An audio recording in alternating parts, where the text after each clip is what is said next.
പുതിയൊരു വീഡിയോയിലേക്ക് എല്ലാവർക്കും സ്വാഗതം. ഒരു പിടി ചക്കക്കുരു ക്ലീൻ ചെയ്തെടുത്തിട്ടുണ്ട്.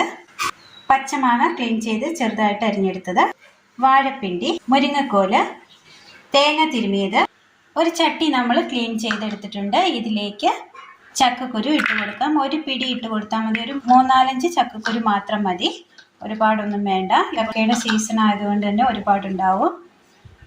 ഒരു 4-5 കുരു മാത്രം ഇട്ട് ക്ലീൻ ചെയ്ത് ഇട്ടാൽ മതി. ഒരു മുരിങ്ങക്കോല്, വാഴപ്പിണ്ടി. നല്ല ടേസ്റ്റിയായ നല്ലൊരു കറിയാണിത്. ആവശ്യമായ വെള്ളം ഒഴിച്ചു കൊടുക്കാം. ഇതിലേക്ക് ഒരൽപ്പം മഞ്ഞൾപ്പൊടി കൂടി ചേർത്ത് കൊടുക്കുകയാണ്. അടുപ്പത്ത് വെച്ച് കൊടുത്ത് നന്നായി ഒന്ന് വേവിച്ചെടുക്കാം. കഷ്ണങ്ങളെല്ലാം നല്ലതുപോലെ വെന്ത് കിട്ടിയിട്ടുണ്ട്. ഈ സമയം ഇതിലേക്ക് നമുക്ക് പച്ചമാങ്ങ ചേർത്ത് കൊടുക്കാം.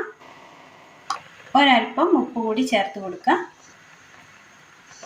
ഒന്നുകൂടി ഒന്ന് തിളപ്പിച്ചെടുക്കാം. മിക്സിയുടെ ചാറെടുത്തതിന് ശേഷം അതിലേക്ക് ചെറിയുള്ളി ഇട്ട് കൊടുക്കാം.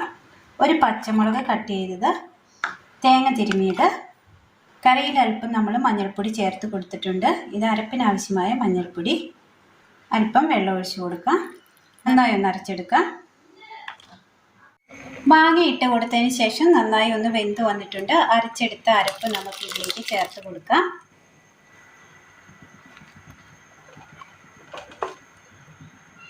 അരപ്പൊന്ന് തിളച്ച് വരട്ടെ. അടുപ്പത്തൊരു ചട്ടി വെച്ച് കൊടുത്ത് അല്പം എണ്ണ ഒഴിച്ചു കൊടുക്കാം. കടുകിട്ട് കൊടുക്കാം. ഉള്ളി,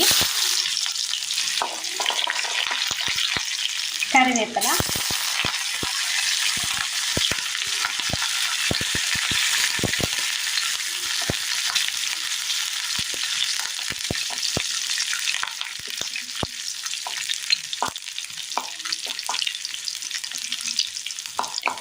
തീ ഓഫ് ചെയ്യാം. അരപ്പൊന്ന് തിളച്ച് വന്നിട്ടുണ്ട്. ഇതിലേക്ക് കടുക് താളിച്ചത് ചേർത്ത് കൊടുക്കാം.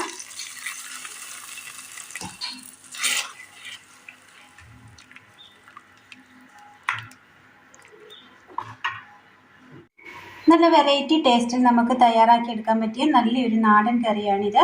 മുരിങ്ങക്കോൽ ചക്കക്കുരു വാഴപ്പിണ്ടി കോമ്പിനേഷനിൽ തയ്യാറാക്കിയെടുത്ത നല്ലൊരു ടേസ്റ്റിയായ നല്ലൊരു കറിയാണ്. എല്ലാവർക്കും ചെയ്ത് നോക്കാവുന്നതാണ്. വളരെ ഹെൽത്തിയാണ്. അപ്പോൾ ഇന്നത്തെ വീഡിയോ എല്ലാവർക്കും ഇഷ്ടമായി എന്ന് വിചാരിക്കുന്നു. ഇഷ്ടമായ ലൈക്ക് ചെയ്യാനും ഷെയർ ചെയ്യാനും സബ്സ്ക്രൈബ് ചെയ്യാനും മറക്കരുത്. താങ്ക്